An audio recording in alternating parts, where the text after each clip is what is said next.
This is what it means to when we say that the Lord is king over our lives. మన జీవితాలపై ఈ దేవుడని యెహోవాయే ఏకైక రాజు అనే మాటకు అర్థం అదే. So a little child is not only humble, పసిబాలుడు దీనుడుగా మాత్రమే కాకుండా trusting. He knows that whatever the father says is the best for me.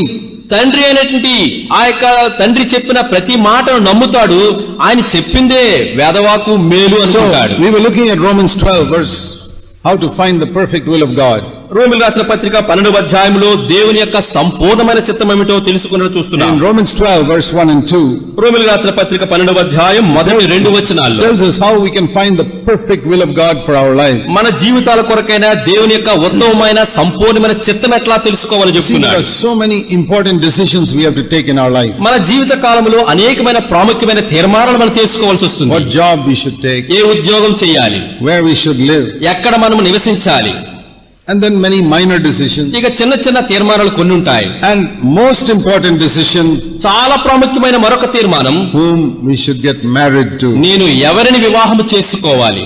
So many people ruin their whole lives by marrying the wrong person. చాలా మంది మరి సరైనటువంటి వ్యక్తిని వివాహం ఆడని కారణంగా తమ కుటుంబ జీవితాన్ని నాశనం చేసుకున్నారు.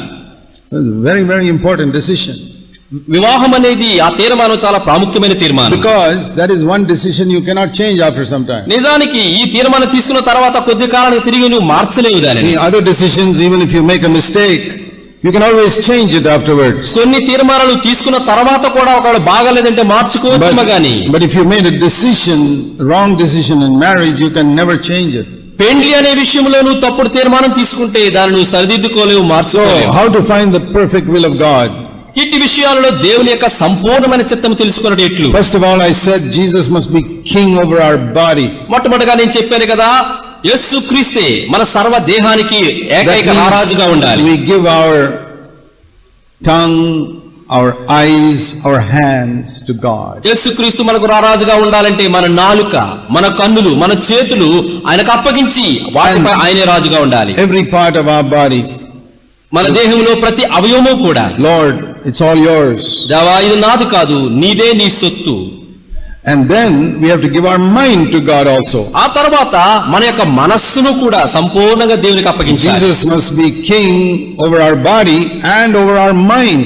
యేసుక్రీస్తు మన సర్వ దేహానికి మాత్రమే కాదు, మన మనస్సుకు కూడా ఆయన రాజు. The second thing mentioned in Romans 12 verse 2. రోమీయులకు రాసిన పత్రిక 12వ అధ్యాయం 2వ వచనంలో రాయబడిన రెండో విషయం. It says, be renewed in the spirit in your mind so that you can prove what is the perfect will of God. సంపూర్ణమైయున్న దేవుని చిత్తమేదో పరీక్షించి తెలుసుకున్నట్లు మీ మనస్సు మారి నూతన మగుట వల్ల రూపాంతరం పొందుడి. So the renewing of our mind is as we read the word of God. రూపాంతరం చెందినటువంటి మనసుతో దేని వాక్యాన్ని చదివితే, in the beginning when we are born we think like Adam. మనము జన్మించినప్పుడు ప్రారంభంలో ఆదాము వలె ఆలోచిస్తూ ఉంటాం. And that's why we sin so easily. అందుకనే తేలికగా పాపం చేస్తుంటాం. Our whole thinking is like Adam.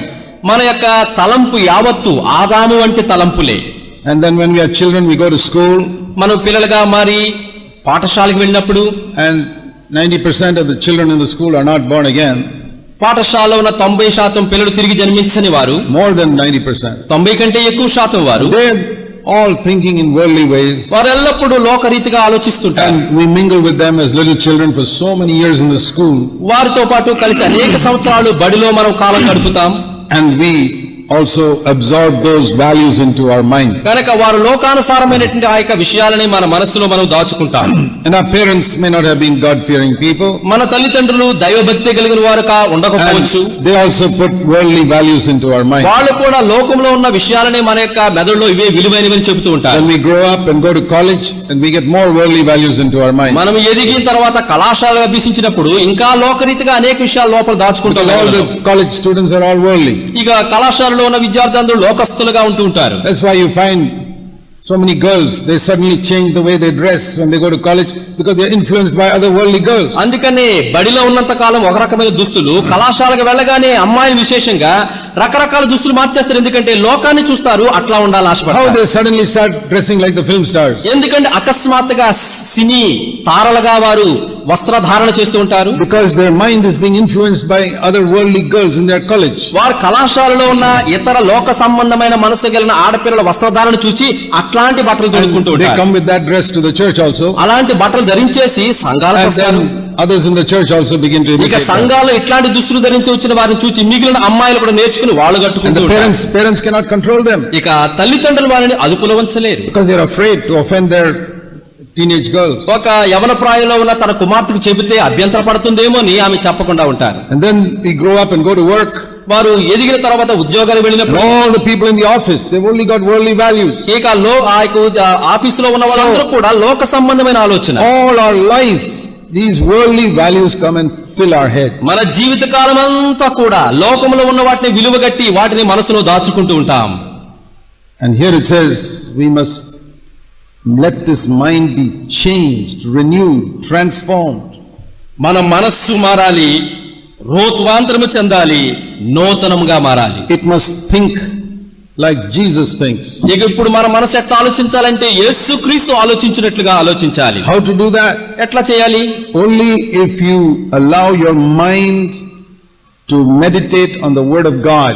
ఎప్పుడైతే దేవుని వాక్యము ధ్యానించడానికి నీ మనసును And- అలవరుచుకుంటావో అప్పుడే Begin to think like Jesus. అప్పుడు మాత్రమే యేసుక్రీస్తు వలె ఆలోచించడం ప్రారంభిస్తావు. Fool yourself by quoting verses in the Bible. బైబిల్లో ఉన్న వచనాన్ని ఎక్కడో దగ్గర తీసుకుని నిన్ను నీవే మోసగించుకోకు. See, I can use an example to tell you that. ఉదాహరణ నేను దానికి వివరించడానికి చెప్పగలను. Supposing there's a boy ఉదాహరణకు ఒక బాలుడున్నాడు. and he's very much in love with one girl called Grace. ఆ యవనస్తుడు గ్రేస్ అనే అమ్మాయి ప్రేమలో He పడ్డాడు. wants to marry her. ఆ అమ్మాయిని పెళ్లి And చేసుకోవాలనుకుంటున్నాడు. he says, oh God, please show me your will. వెంటనే ఈ అబ్బాయి ఏం చేస్తాడు? దేవా, ఈ గ్రేస్ విషయంలో పెళ్లి కొరకు నీ చిత్తము నాకు And చూపించు. he sees one day in the Bible, my grace is sufficient for you. మరి బైబిల్లో ఒక దినము చదువుతూ ఉంటే నా కృప, గ్రేస్, నా కృప నీకు చాలును అని చదువుతా. He says, God has shown me his will. అమ్మయ్య, అడిగినట్లుగా కృపను దేవుడు నాకు ఇచ్చి దేవుని చిత్తం He బయలుపరిచేశాడు. tells his parents, ఇక వెంటనే అమ్మా నాన్నతో చెప్పాడు, God has shown me 2 Corinthians 12:9. This girl is. 2 కొరింథీ 12వ అధ్యాయం 9వ వచనం ప్రకారంగా ఆ కృపను నాకు దేవుడు భారీగా ఇచ్చేస్తున్నాడు అని It's చెప్తాడు. all a deception. ఇది మోసం. He wants to marry her, so he finds some words. ఇక అమ్మాయిని పెళ్లి చేసేవాడు ముందే తీర్మానం తీసేసుకున్నాడు, సహాయంగా వచనాన్ని Now ఎన్నుకుంటున్నాడు. here's another story. మరొక కథ ఉంది చెబుతాను. There's one boy, ఒక యవనస్తుడున్నాడు. his father wants him to marry some girl called Grace. మరి ఆ అబ్బాయి యొక్క తండ్రి మరి కృప అనే ఒక అమ్మాయిని Grace. పెళ్లి చేసుకోవాలి, గ్రేస్ అనే అమ్మాయిని పెళ్లి చేసుకోవాలని కోరాడు.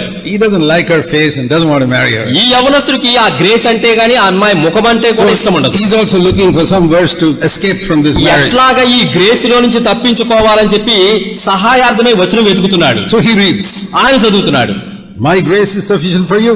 నా కృప నీకు చాలును.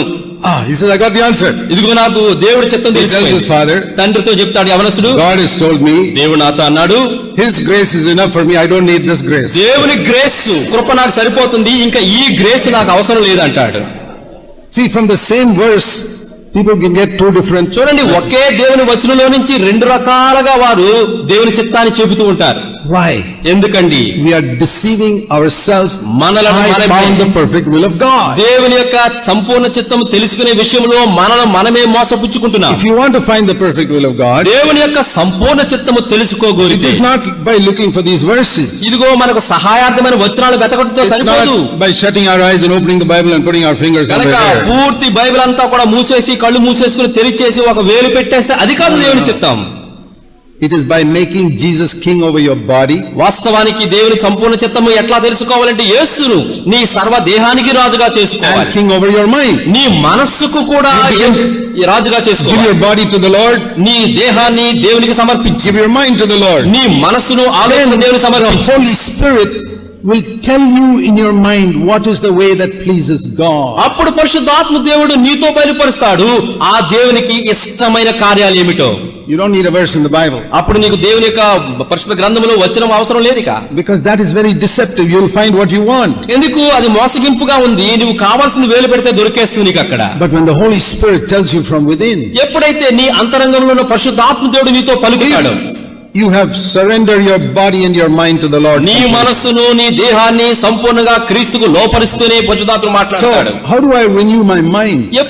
ఎట్లాగా నేను నా మనస్సును How do I రూపొందించుకోగలను? make Jesus king over my mind? నా మనస్సుకు నా సర్వదేహానికి యేసును రాజుగా ఎట్లా చేసుకోగలను? See, it says in 2 Corinthians chapter 10. కొరింథీయులు రాసిన 2వ పత్రిక 10వ అధ్యాయం. He says, we are, verse 5. 5వ వచనం. We are destroying speculations and every lofty thing raised up against the knowledge of God. We are taking every thought captive to the obedience of Christ. 2వ కొరింథీయులు 10వ అధ్యాయం 5వ వచనం. మేము వితర్కములను దేవుని గూర్చిన జ్ఞానమును అడ్డగించు ప్రతి ఆటంకమును పడద్రోసి ప్రతి ఆలోచనను క్రీస్తుకు లోబడినట్లు చెరపట్టి. There are so many high things in the world which are against the knowledge of God. దేవుని జ్ఞానాన్ని అడ్డగించే అనేకమైన దుర్గాలు, ఎత్తైన కోటలు, గోడలు చాలా ఉన్నాయి. Seeking the honor of men, మనుషుని యొక్క ఘనత pursuing after money, డబ్బు వెనక మనం పరిగెత్తడం, living for the pleasures of sin, ఈ పాప సుఖ భోగాల కొరకు జీవించటం, all these high things, ఇవన్నీ కూడా ఎత్తైన దుర్గములుగా we have ఉంటున్నాయి. to destroy it. ఇవన్నిటి కూడా మనము పడద్రోయాలి. I'm going to destroy all those high thoughts which are against the knowledge of God. దేవుని జ్ఞానాన్ని అడ్డగించే ప్రతి ఆటంకముగా, దుర్గములుగా ఉన్న వీటన్నిటిని కింద పడద్రోయాలి. Take them all captive to the obedience of Christ. వీటన్నిటిని కూడా క్రీస్తు ఆలోచనకు లోబడినట్లుగా చెరపట్టాలి. That means any time a thought comes up which is not according to the word of God, అంటే అర్థము దేవుని వాక్య ప్రకారముగా లేని ఆలోచన ఎప్పుడైనా మనకు వస్తే, to seek some pleasure in sin, పాపం యొక్క సుఖభోగాన్ని ఆశపడే ఆలోచన